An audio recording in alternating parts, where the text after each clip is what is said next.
Bom, vamos para mais uma aula da disciplina MED 221, Mecanismos Básicos do Processo de Saúde e Doença, da Universidade Federal de Viçosa, eu, o professor Flávio Duarte Silva, começando essa aula de adaptações celulares, falando um pouquinho sobre hemostasia.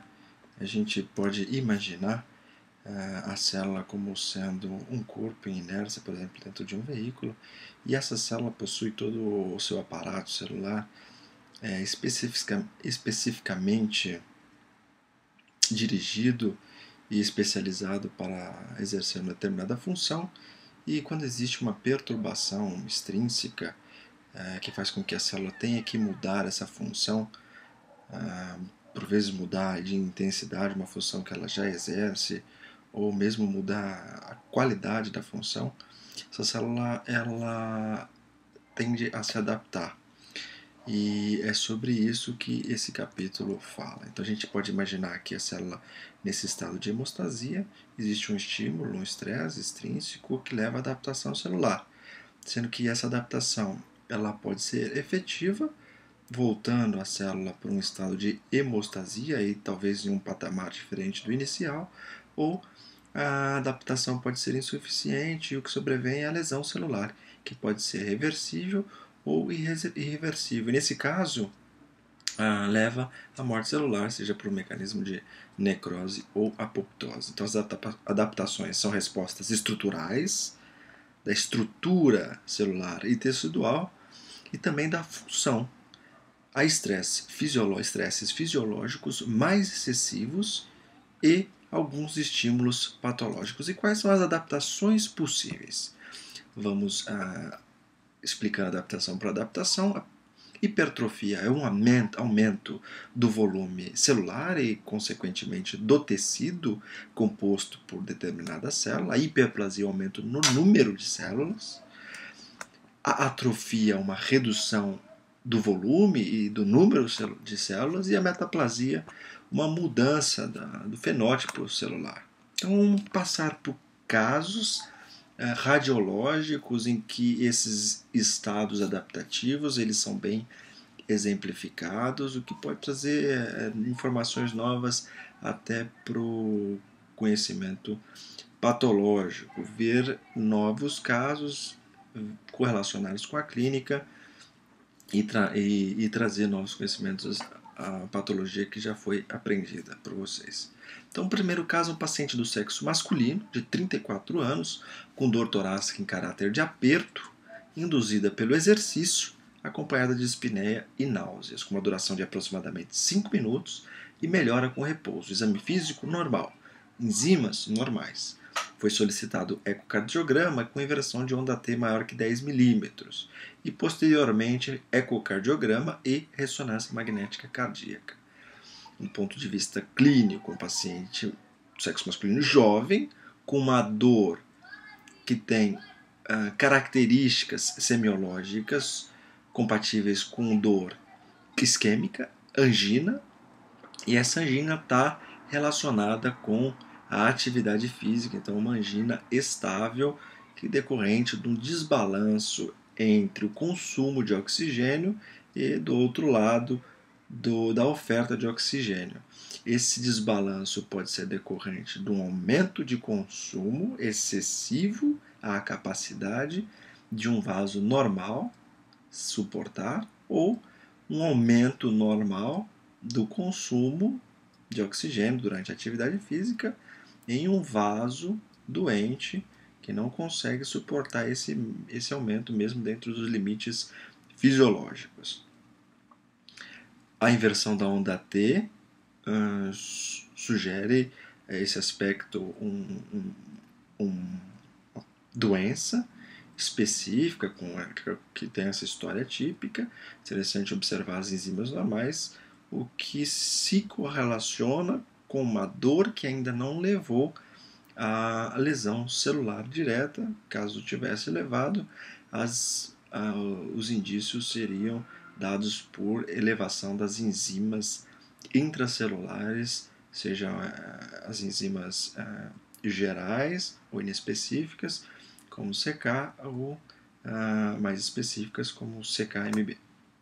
Então, a gente vai para algumas hipóteses, mas antes de explorar as hipóteses, ou a principal hipótese, é interessante a gente conhecer como que é o aspecto normal da ressonância magnética cardíaca. Então aqui a gente observa o ventrículo esquerdo, ventrículo direito, átrio esquerdo, a passagem do sangue pela válvula mitral, do átrio esquerdo para o ventrículo esquerdo e aqui do átrio direito para o ventrículo direito. Observem a espessura da parede normal do ventrículo esquerdo, maior que a espessura da parede do ventrículo direito, e aqui a via saída do ventrículo esquerdo, recebendo sangue através da mitral pelo átrio esquerdo, proveniente do átrio esquerdo, e saindo, ejetando para a aorta. Então, esse aspecto é o aspecto normal. Interessante observar principalmente a espessura do miocárdio, que a gente vai comparar com essa imagem, que é a imagem de uma hipertrofia miocárdica. Então, existe um aumento, nesses casos, do volume celular e, consequentemente, um aumento do volume do tecido, o que é visto aqui por um aumento nessa imagem bidimensional da espessura do miocárdio. Esse aumento, ele pode ser, essa espessura pode ser medida e a gente tem parâmetros normais decorrentes de estudos com população assintomática, e a gente sabe que o aumento maior que 17 milímetros ele é indicativo de hipertrofia do miocárdio. E é interessante aqui não só observar o aumento da espessura do miocárdio em si, mas também a redução do volume da câmara do ventrículo esquerdo, que acompanha esse aumento do miocárdio. Então, a cardiomiopatia hipertrófica é uma doença hereditária autossômica dominante em 50 a 60% dos casos, com uma penetrância e expressão variáveis. Então, o que muitas vezes faz a apresentação, a idade de apresentação, ser um pouco mais cedo, pacientes relativamente mais jovens e pacientes saindo da fase adulta e indo para, por exemplo, a terceira idade. Então, mais de 150 mutações foram identificadas. Essas mutações estão relacionadas com a estrutura funcional da célula muscular cardíaca, que são mutações relacionadas ao sarcômero cardíaco, que levam a uma redução da função e, consequentemente, um aumento do estresse ao músculo e a hipertrofia. Então, essa figura ela mostra o que acontece nesses casos: o aumento da espessura do miocárdio, redução da câmara do ventrículo esquerdo, principalmente. Essa redução da câmara ela também é acompanhada de uma redução da via de saída do ventrículo esquerdo. Imagine aqui o sangue sendo injetado para a aorta. Isso aqui tem uma determinada área de secção transversa que, com a hipertrofia do miocárdio, reduz essa área de secção transversa. E no momento que ocorre a ejeção, um grande volume sanguíneo deve passar por essa área menor.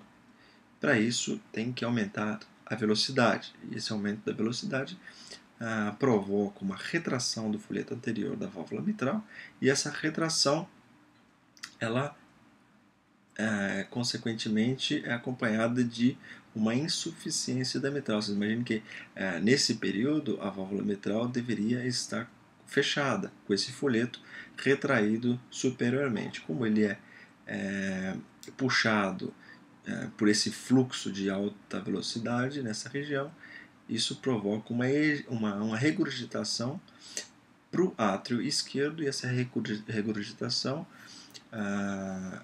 cumulativa ela vai levando ao aumento da câmara atrial esquerda.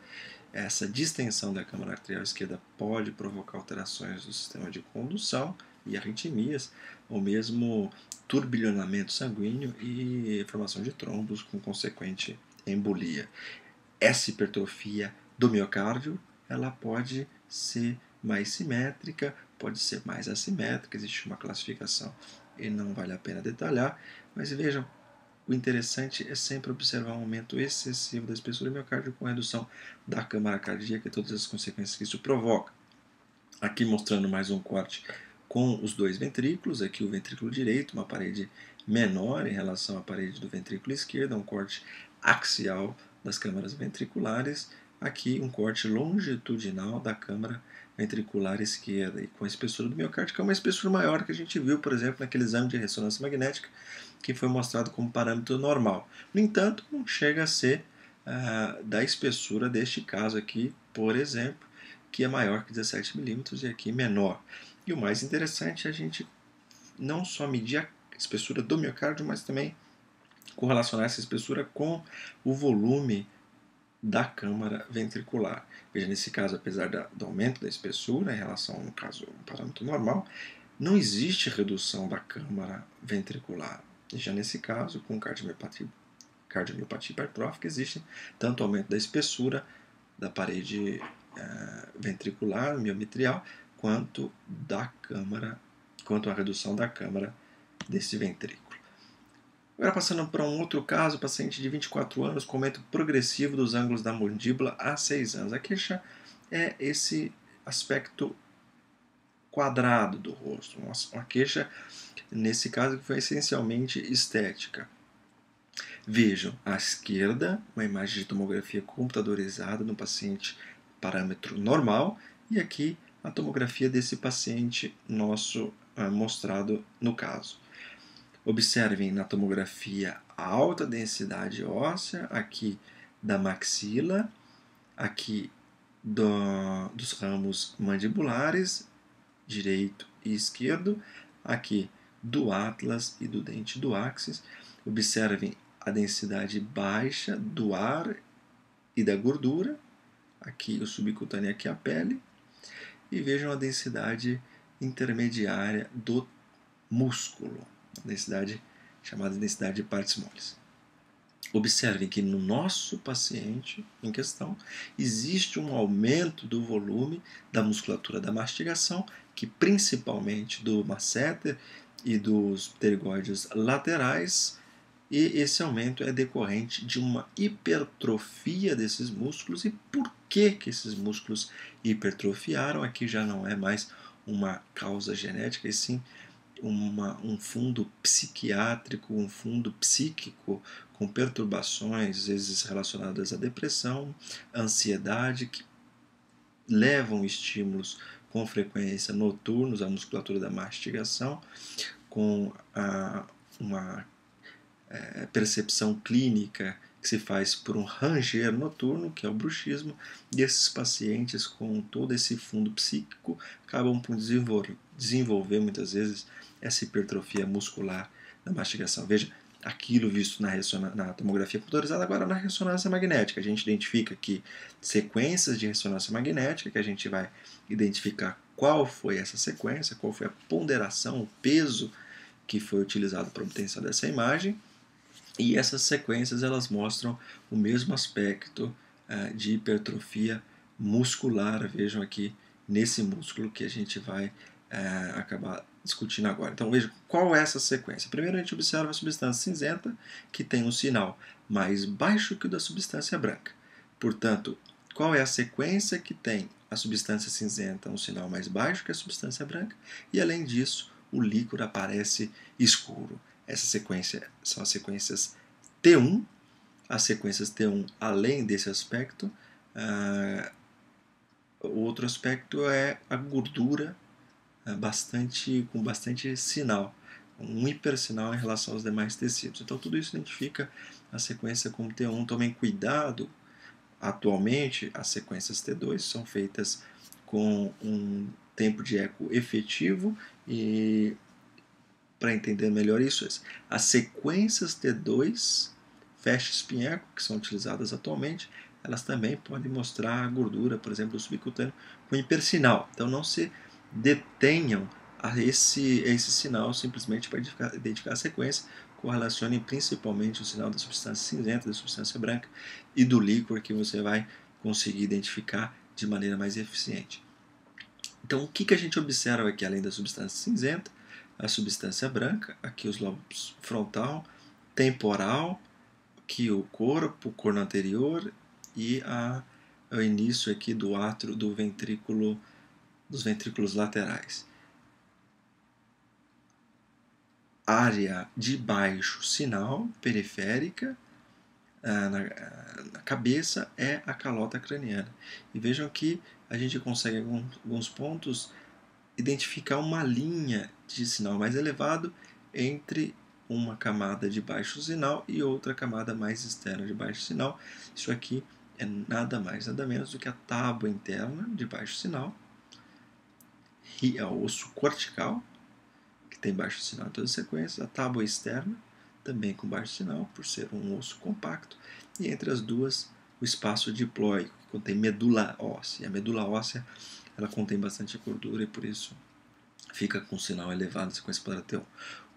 Esse tecido aqui é o subcutâneo, como já dito, e entre a calota e o subcutâneo tem tecido muscular, então com sinal intermediário entre esses dois outros ditos anteriormente. Que músculo é esse? Bom, lobo temporal, osso temporal, músculo temporal. Aqui a mesma coisa, então uma hipertrofia da musculatura temporal. Continuando o paciente agora do sexo masculino de 6 semanas, com vômitos não biliosos. A avó paterna conta que o pai da criança teve o mesmo quadro clínico, com 2 meses de idade e precisou fazer cirurgia. Interessante observar primeiro a idade da criança, uma criança que está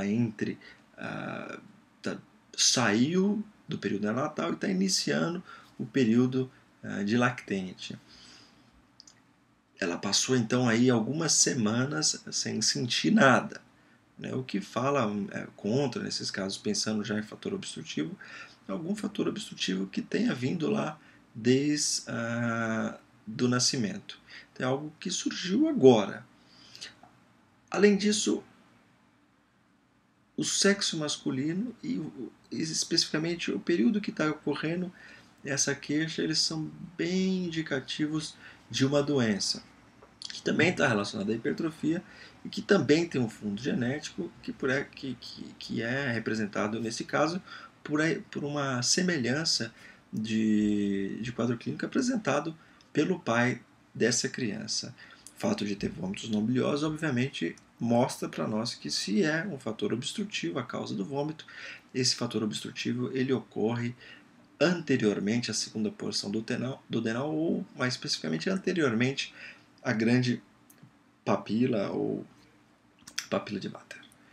Aqui, o estudo radiográfico dessa criança, que a gente consegue identificar uma ausência praticamente de gás no restante do abdômen, aqui um pouquinho de gás no colo, mas uma ausência praticamente de gás no restante do abdômen, e a gente identifica gás na câmara gástrica, ou o que representaria para nós provavelmente a câmara gástrica.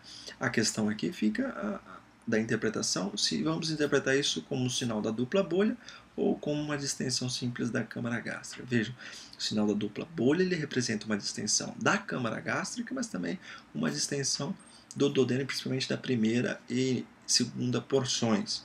Muitas vezes causado por uma atresia duodenal ou uma web, uma teia, uma atresia parcial que acaba por obstruir no início da vida da criança.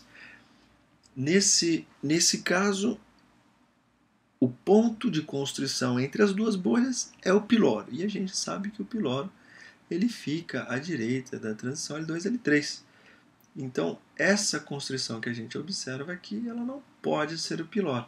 Ela pode ser, sim, uma área de peristaltismo intenso da câmara gástrica, decorrente de alguma obstrução que ocorre, sim, no piloro, que estaria aqui mais para frente. Vejam, a câmara gástrica dilatada pode estar aqui e ela pode fazer uma curva e acabar no piloro, que deve estar nessa região. Nesses casos de obstrução com a extensão da câmara gástrica, que favorece mesmo a estenose hipertrófica do piloro, e com essa suspeita, o ultrassom é um exame extremamente útil por sua alta resolução espacial, principalmente em tecidos mais superficiais, o que ocorre em crianças nessa idade. Então, elas são crianças ainda com pouco tecido a ser ultrapassado para alcançar a imagem, o local de obtenção da imagem que nós precisamos, que é nesse caso o piloro. Então esse pouco tecido que precisa ser ultrapassado, ele facilita a nossa obtenção na imagem ultrassonográfica, o que dificultaria, por exemplo, no paciente, a obtenção de imagem do píloro num paciente obeso, adulto obeso. Então veja, aqui o piloro, a gente identifica nas camadas mais internas uma imagem linear hiperecogênica, posteriormente uma linha hipoecogênica e uma camada intermediária, aqui, nem muito hiperecogênica, nem muito hipoecogênica, que seriam as camadas que constituem as nossas alças intestinais.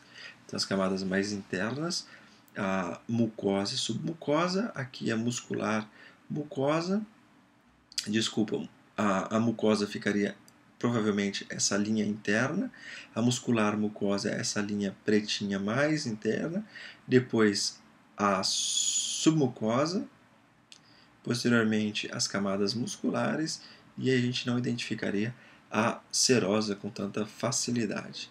Aqui mais um caso com as camadas, veja esse hiperecogênico que a gente identifica aqui, provavelmente a submucosa. Aqui já as duas camadas musculares, uma mais hipercogênica e uma um pouco mais hiperecogênica. O que a gente faz é simplesmente medir. A gente sabe o que é hipertrofia, a gente mede e aí a gente sabe o parâmetro normal. Se a gente medir aqui o piloro no eixo transversal e a gente obtiver uma medida maior que 8 milímetros, isso é diagnóstico de estenose hipertrófica do piloro, ou a gente pode medir apenas a camada muscular unilateral, maior que 3 milímetros, estenose, ou longitudinal, maior que 15 milímetros, sinal de estenose. Aqui mostrando as medidas, por exemplo, da camada muscular, deu mais de 3 milímetros, vejam aqui, ou da espessura total, deu mais de 8 milímetros, olha aqui, então diagnóstico de estenose hipertrófica do piloro. Mais um caso agora de hipertrofia relacionada à musculatura do esqueleto apendicular. Isso aqui é uma doença genética, a queixa é do aumento de volume da mão direita há 2 anos, progressivo indolor, e a gente consegue ver aqui na mão esquerda o padrão normal e na mão direita o padrão anormal. Então o que ocorreu? A gente observa o osso, ou os ossos, com a camada cortical osso compacto com baixo sinal, nessa sequência. Que sequência é essa? Então, para saber qual sequência é essa, a gente precisa identificar no músculo esquelético os parâmetros TR e TE. Uma maneira de tentar identificar a sequência sem ver esses parâmetros é o T1, ele apresenta a gordura branca, porque no músculo esquelético normalmente se faz o T2 e o DP, ou o DP com saturação de gordura e a gordura ficaria escura. Além disso, a sequência mostra a gordura da medula óssea também branca, o que apagaria, o que sumiria na sequência com saturação de gordura. E a musculatura fica com um sinal acinzentado. O T2 sem saturação de gordura, a única diferença que muitas vezes confunde é que a musculatura fica com um sinal um pouco menor em relação a esse que a gente está vendo no T1, porque o tempo de eco é um tempo mais longo, então nesse tempo mais longo a musculatura vai perdendo um pouco de sinal e essa é a consequência, uma redução do sinal da musculatura que ajuda a identificar. Além, então, vamos lá, voltando do sinal da cortical, sinal da medular óssea, sinal do subcutâneo, sinal da musculatura, tem o sinal baixo dos tendões ricos em colágeno. Veja, dessa mão para essa mão, o que a gente consegue ver é um aumento do volume muscular, portanto, uma hipertrofia muscular. Passando agora para a hiperplasia, segunda adaptação que nós vamos ver, ela pode ser dividida em fisiológica ou patológica, sendo a fisiológica dividida em hormonal e compensatória. Um exemplo de hiperplasia bastante comum é o desenvolvimento da mama. Então, por meio do ultrassom, a gente consegue identificar os estágios de desenvolvimento de Tanner, os estágios de desenvolvimento do tecido glandular mamário, aqui passando do Tanner 1 para o Tanner 2, vejam que vai aumentando esse tecido de ecogenicidade heterogênea, né, com áreas mais ecogênicas e hipecogênicas lineares de permeio, e conforme nós vamos avançando, Tanner 3, esse tecido ele vai aumentando e mudando, inclusive, também a sua ecogenicidade. Aqui ele se torna um tecido mais hipoecogênico no Tanner 4, e aí no Tanner 5, substituição gordurosa com hiperecogenicidade difusa. Tudo isso relacionado a estímulo hormonal e hiperplasia neste tecido. Então vamos a um caso, paciente de sexo masculino, 17 anos e suspeita de massa na mama.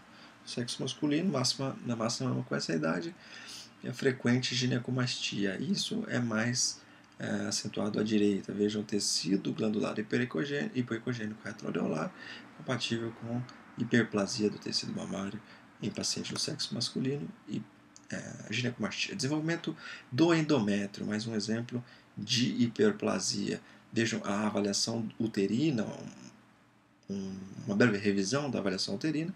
A gente pode fazer com transdutor transvaginal. Esse transdutor, quando posicionado no fórceps anterior, ele vai mostrar para nós um corte setorial aqui com esse posicionamento longitudinal do útero. Na tela aparece essa imagem com o fundo uterino nessa posição, o corpo aqui o colo, aqui o istmo e o colo. A gente pode medir o útero, o diâmetro longitudinal, anteroposterior e transversal, obter o volume uterino e avaliar a camada hiperecogênica interna, que é essa camada que a gente observa aqui, que é o endométrio. Caso que a paciente tenha o útero retroinvertido, a imagem vai aparecer invertida na nossa tela do ultrassom, com o fundo uterino à direita. A gente consegue também, em alguns casos, dividir o endométrio, vendo a camada endometrial basal, o extrato basal, e o extrato funcional, a camada funcional, que é aquela que acaba por descamar durante a menstruação e ser eliminada de forma cíclica. A avaliação do endométrio está estritamente relacionada à avaliação, ao período do ciclo que nós estamos fazendo essa avaliação, e a gente então precisa revisar rapidamente o ciclo menstrual, uma fase folicular, uma fase lútea e a ovulação no meio. Então podemos chamar também essa fase de pré-ovulatória ou fase proliferativa, e essa fase aqui de pós-ovulatória ou fase de secretora. Esse ciclo ele inicia no primeiro dia da menstruação, com a redução da espessura do endométrio, e posteriormente com o estímulo hormonal ao endométrio, ele vai aumentando a sua espessura, aqui passando de uma fase proliferativa para uma fase secretora. Existe um grande acúmulo de glicogênio nessa fase para uma eventual necessidade de nutrição do embrião a ser implantado, e mais uma vez ocorre a descamação. No início do ciclo, normalmente o que a gente observa é um endométrio fino, uma linha hiperecogênica que se espessa no meio do ciclo. O aspecto do meio do ciclo pode ser esse, de um endométrio mais espesso, com uma área hiperecogênica central, que é a interface entre a camada mais interna endometrial de um lado do útero e do outro. Depois teríamos uma camada hipoecogênica intermediária e uma leve linha hiperecogênica mais periférica. Esse aspecto é o aspecto trilaminar, um aspecto que pode ser observado no meio ou próximo do meio do ciclo menstrual. E posteriormente, com o acúmulo de glicogênio, essa camada mais hipoecogênica ela vai se tornando mais espessa e mais hiperecogênica, e a gente obtém essa imagem de endométrio hiperecogênico homogêneo. Aqui no estudo de ressonância magnética, ponderado em T2, vejam a bexiga com a água e o hipersinal do líquido, portanto T2, e a gente identifica o endométrio como essa linha de alto sinal em relação ao sinal miometrial. Então, paciente de 55 anos, sexo feminino, com sangramento uterino no climatério. Vejam aqui a imagem da bexiga, posteriormente o útero com essa camada que é o miométrio, e a camada mais interna que é o endométrio, um endométrio hiperecogênico homogêneo com uma espessura de 1,5 7 centímetros. Portanto, uma espessura aumentada para uma paciente que está no climatério. A gente aceita no climatério uma espessura de até 8 milímetros, caso a paciente não esteja repondo os hormônios. Então, esse aspecto é um aspecto inespecífico do ponto de vista de análise histopatológica, mas que possivelmente está relacionado com a queixa de sangramento uterino, e aí ficaria uma hipótese de uma hiperplasia endometrial no climatério, eventualmente não é o aspecto de imagem, mas também que leva ao aumento da espessura, uma neoplasia endometrial. Paciente do sexo feminino, 42 anos, com sangramento uterino disfuncional. Nesse caso, a paciente está na menacne e tem um sangramento uterino. Vejam que a causa do sangramento nesse caso é diferente. O que a gente observa nesse caso, que foi injetado líquido no interior da cavidade endometrial, então toda essa área escura é líquido no interior da cavidade uterina, a gente observa várias imagens vegetantes hiperecogênicas, ecogenicidade semelhante à ecogenicidade do endométrio, que está essa camada aqui, é a camada endometrial. E se jogássemos o Doppler colorido nessas imagens polipoides, a gente poderia observar pedículos vasculares. Então aqui, nesse caso, o aspecto é de pólipo endometrial, na causa de sangramento uterino disfuncional. Paciente de 55 anos com câncer de mama e uso de tamoxifeno. Então, o paciente tinha câncer de mama com receptor positivo, está usando tamoxifeno, e veja um aspecto do endométrio com o uso do tamoxifeno, um aspecto que a gente vê habitualmente nessas pacientes, o endométrio espessado, tudo isso é endométrio, e bastante heterogêneo, com áreas císticas de hipermeio. Esse aspecto aqui não é para ser relatado como um aspecto de neoplasia endometrial, apesar de do aspecto de ultrassonografia ser semelhante, nos casos com o tamoxifeno, sabendo que existe uma proliferação endometrial, isso aqui deve ser encarado como um achado normal e manter o acompanhamento. Vejam aqui mais um caso de uso de tamoxifeno com espessamento do endométrio, um aspecto heterogêneo, não é neoplasia. Outro tipo de hiperplasia é a hiperplasia compensatória, que é exemplificada, por exemplo, pela lenda da mitologia grega de Prometeu, que foi mantido acorrentado numa montanha e lá todos os dias uma águia descia e acabava comendo um pedaço do fígado de Prometeu, e durante a noite esse fígado ele se regenerava para no dia seguinte ser novamente consumido pela águia. Então vejo nesse caso o fígado normal, veia cava, aqui ramos das veias hepáticas, aqui o ramo esquerdo da veia porta, aorta, crura diafragmática, baço, estômago com todas as rugosidades parietais normais do estômago. E esse paciente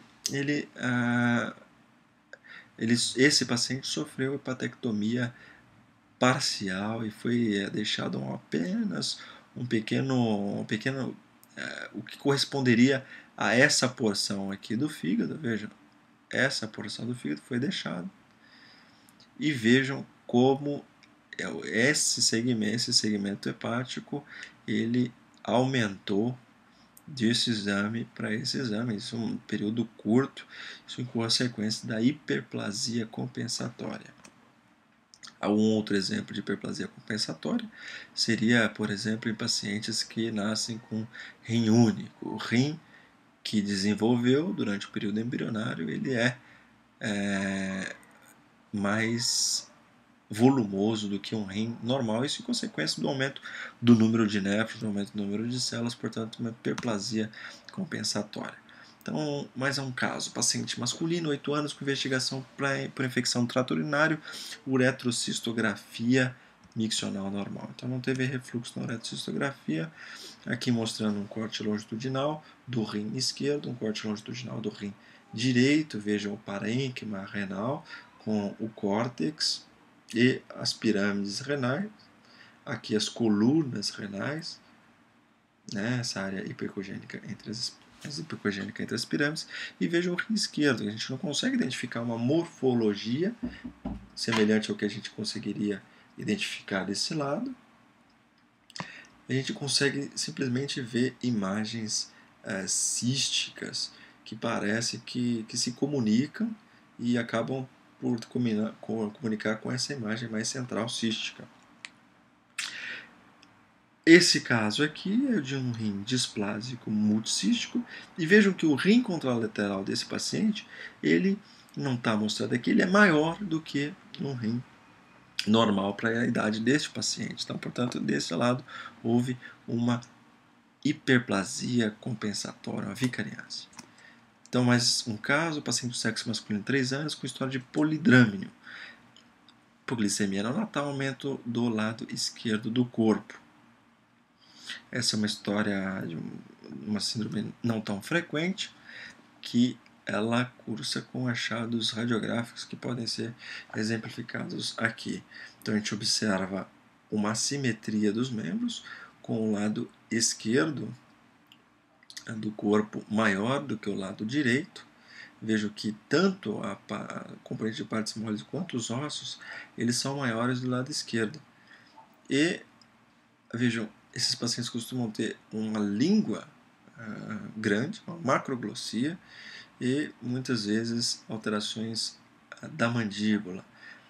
E a história também desses pacientes, muitas vezes, a história neonatal, ela traz como uma característica uma hipoglicemia nesse período. E a história de polidrâmino que acompanha esses pacientes, talvez por sua dificuldade de deglutição.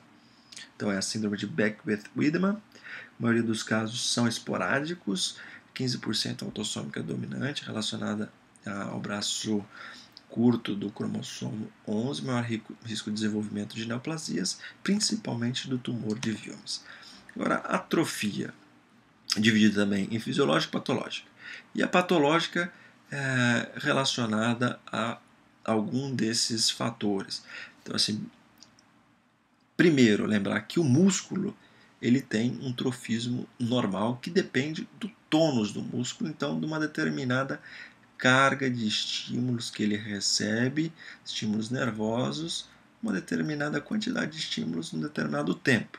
Então, quando existe uma redução dessa quantidade de estímulos para esse mesmo tempo, esse músculo ele vai reduzir o seu trofismo, ele vai sofrer atrofia, reduzir o número e o volume das suas células. Essa redução do número de estímulos nervosos, por exemplo, pode ser por uma redução da carga de um determinado membro ou parte do corporal, ou por perda da inervação. Então, existe uma doença neurológica, uma doença do neurônio motor inferior, que levaria à redução do tônus muscular e, consequentemente, à atrofia. Diminuição do suprimento sanguíneo por falta de moléculas necessárias para o anabolismo, desnutrição proteico-calórica, perda da estimulação endócrina, ou, por exemplo, uma alteração pressórica naquele tecido, uma compressão que pode levar à atrofia. A atrofia fisiológica pode ser exemplificada pela atrofia que ocorre no ducto tireoglosso. Esse ducto ele é um ducto normal, nossa vida embrionária, e é responsável por condução do tecido tiroidiano desde a base da língua até a topografia normal da tireoide, anteriormente à laringe. E esse conduto ele deve sofrer atrofia, ele deve ser obliterado. Em alguns casos ele não sofre obliteração completa e pode levar a cistos do ducto tiroglosso, aqui exemplificado no caso de um paciente do sexo masculino de 35 anos com um nódulo cervical com sinais flogísticos, móvel à deglutição e com a protrusão da língua. Vejam, essa característica de móvel com deglutição e protrusão da língua são características importantes da identificação clínica do cisto do ducto tireoglosso, que pode ser identificado, por exemplo, por um ultrassom, utilizado transdutor linear de alta frequência, alta resolução, e a gente identifica aqui uma imagem anecoica / hipoecogênica de limites bem definidos, precisos, com debris no interior, medindo tanto por tanto, portanto, nos margianos. Veja os debris acumulados aqui na porção dependente da lesão, uma lesão com reforço acústico posterior, indicando o seu, provavelmente, um conteúdo líquido. Então, aqui, nesse caso, um cisto do ducto tireoglosso com infecção sobreposta. Aqui, um outro caso de um paciente com cisto do ducto tireoglosso. Esses pacientes, normalmente, eles têm um cisto. Esses cistos, eles têm uma certa drenagem constante, em consequência de uma hiperplasia linfóide, por exemplo, uma infecção viral. Esse tecido linfóide hiperplasiado, ele acaba por obstruir essa drenagem que esse cisto faz de forma habitual, constante, e com a obstrução sobrevém uma infecção, levando ao aumento do volume do cisto e outros sinais inflamatórios. Então, a atrofia agora patológica. Para explicar a atrofia patológica, a gente vai usar casos de ombro, então tem que ter um parâmetro normal. Esse é o parâmetro normal. A gente vê aqui a musculatura subescapular, o músculo subescapular, sequência ponderada T2, T1, T2 com saturação de gordura. Aqui o osso coracoide, a clavícula. Vejam o tendão do subescapular, essa área mais preta. Continuando, a gente vai chegar aqui na cabeça do húmero, com o colo anatômico, colo cirúrgico, tendões do supraespinhal, tendão do infraespinhal, e vejam aqui atrás o músculo infraespinhal, músculo redondo menor, e aqui em cima na fossa supraespinhal, o músculo supraespinhal. Vejam, esses músculos eles têm um sinal, eles têm mínima quantidade de gordura no interior e eles têm um volume. E quando ocorre a redução do volume e aumento da gordura no interior, isso indica atrofia. Continuando agora para um outro plano, a gente observa aqui no plano sagital e aqui no plano coronal esse corte sagital realizado nessa altura. Aí identifica aqui qual é o volume transversal do músculo supraespinhal, a área de secção transversal do infraespinhal e aqui do subescapular. E a gente tem, a partir daí, alguns parâmetros para saber o que é normal e o que não é.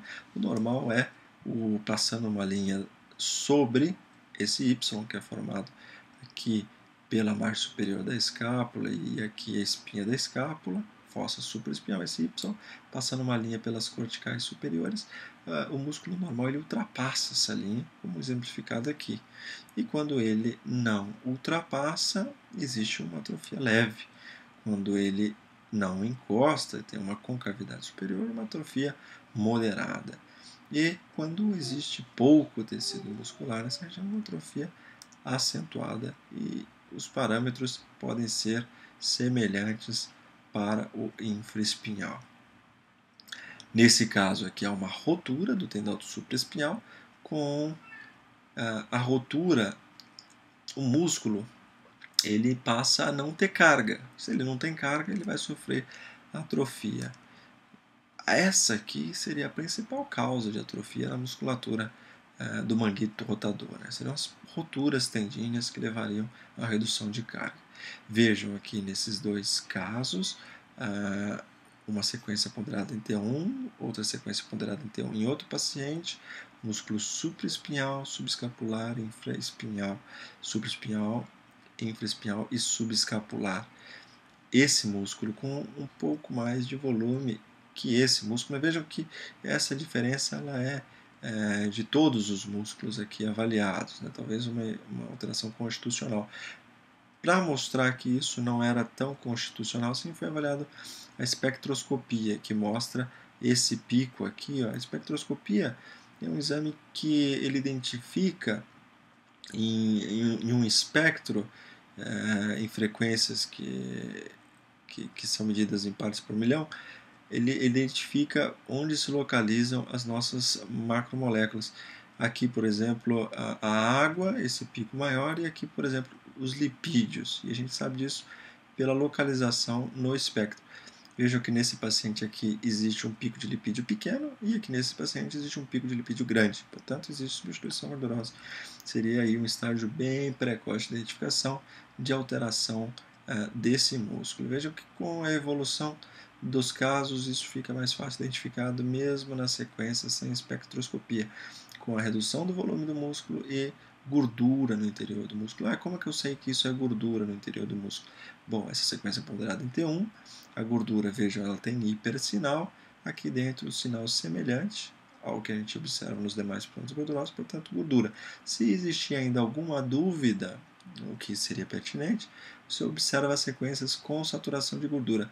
E aí a gente vai ver que na sequência com saturação de gordura, essas áreas brancas ficariam escuras, portanto, gordura sem dúvida.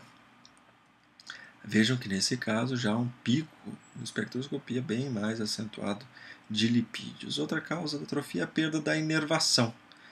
Essa perda da inervação pode ser exemplificada, por exemplo, por causa de compressão do nervo supraescapular na incisura espinoglenoidal, lugar comum, e isso ocorre normalmente por cistos paralabrais. Vejam, esse caso aqui é uma sequência T2 com saturação de gordura, T2 líquido branco. Então isso aqui é um cisto. Tá? Como é que eu sei que isso aqui é um T2? Antes eu não sabia que era um cisto, como é que eu sei que é um T2? Então, o T2 são normalmente as sequências que são acompanhadas de saturação de gordura. Se você identifica uma sequência com saturação de gordura, a gente pode ter duas possibilidades. Uma é um T1 com saturação de gordura e contraste. E outro é um T2 com saturação de gordura. No T1 com saturação de gordura e contraste, o sinal muscular tende a ser um pouco maior do que o do T2 com saturação de gordura. Mas, mais uma vez, isso pode trazer confusão e o ideal seria olhar nos parâmetros de ressonância TR-TE e identificar os parâmetros, e aí não teria mais dúvida de qual sequência se trata. Portanto, nesse caso, eu falo para vocês que é um T2 com saturação de gordura. Existe uma imagem com hipersinal em T2 com saturação de gordura. Isso indica que provavelmente essa imagem é rica em hidrogênio, muito rica em hidrogênio. Um hidrogênio com T2 bastante longo, que indica, por exemplo, um certo grau de facilidade de movimentação das moléculas, que ocorre, por exemplo, no líquido, mas outros tecidos sólidos poderiam mostrar o mesmo aspecto. O que tiraria essa dúvida seria a injeção do contraste, mostrando que quando é líquido só teria contraste na periferia e não no centro dessa lesão. Bom, enfim, esse caso, imagine que a sequência pós-contraste só mostrou realce da periferia da lesão. Portanto, hipersinal em T2 com contraste na periferia isoladamente, isso é indicativo de lesão cística, raras as exceções. E, nesse caso, essa lesão ela se insinua para a incisura espinoglenoidal. Veja aqui a espinha da escápula, aqui a glenoide, incisura espinoglenoidal, onde passa o nervo supraescapular. E ela acaba por comprimir o ramo do nervo supraescapular que inerva o infraespinhal. Isso sim é muito interessante vocês observarem, que é algo que não se vê em análise de lâmina em patologia. As áreas de denervação muscular, elas apresentam um hipersinal, vejam o ventre muscular do infraespinhal, em relação aos demais ventres musculares. Então tem um certo hipersinal. Esse certo hipersinal a gente interpreta como um padrão de edema muscular. Esse padrão de edema muscular ele acompanha as denervações, principalmente nas suas fases aguda e subaguda. Agora, o que ocorreria aqui futuramente seria mantida a denervação, a alteração da denervação, seria uma redução desse padrão de edema e agora sobreporia uma lipossubstituição e uma redução volumétrica desse músculo. E isso seria um contínuo. Então, enquanto o edema vai reduzindo, aumentaria gradativamente a lipossubstituição e reduziria o volume do músculo. Essa denervação ela pode ocorrer também em outros nervos, por exemplo, aqui no nervo axilar, que inerva o deltoide redondo menor. Vejam o padrão de hipersinal em T2 com saturação de gordura do músculo redondo menor. Mais uma vez aqui no plano coronal, aqui no plano sagital. E vejam que nesse caso, além do padrão de edema, tem também um pouco de gordura a mais no ventre muscular. Compare com os demais ventres musculares. Essa gordura a mais do ventre muscular do redondo menor indica que essa denervação ela já não está num período tão precoce, ela está num período subagudo. E essa denervação ela pode ser identificada no esqueleto próximo do esqueleto axial ou no esqueleto apendicular, e os músculos que estão alterados, estão denervados, eles vão nos indicar qual é o nervo que está provavelmente acometido. Por exemplo, no caso que existe um acometimento do componente extensor aqui do antebraço, a gente vai pensar numa denervação decorrente de uma alteração do nervo radial, e assim sucessivamente. Se for uma alteração da porção flexora com acometimento, por exemplo,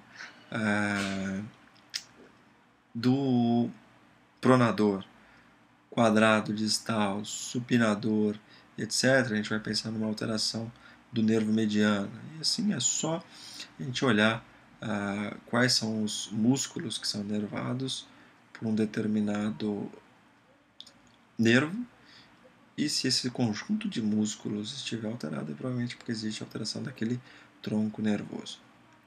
Aqui um padrão de denervação já em fase subaguda, com uma maior lipossubstituição na face dorsal do antebraço, portanto relacionado ao nervo radial.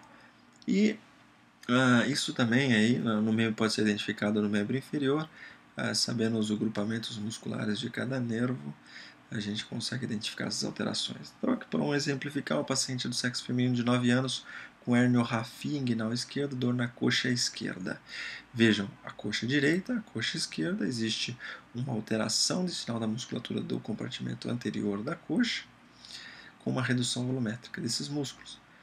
Existe uma distribuição dessa alteração, que é a distribuição exata do nervo femoral. Então está cometendo o músculo quadríceps.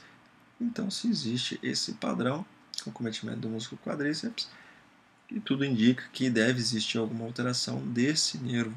E vejam, a história de herniorrafia inguinal, a relação do canal inguinal, dos ânulos inguinais com o nervo femoral é bastante próximo. Então, provavelmente o que pode ter ocorrido aqui é uma lesão nervosa, seja ela uma axonotimese, a neuroplaxia, a axonotimese ou a neurotimese, que levou a essa denervação da musculatura anterior da coxa. Outro exemplo de atrofia é o cérebro. O cérebro ele tem um certo volume, parâmetro normal, e com a nossa idade existe uma redução progressiva do volume do tecido cerebral.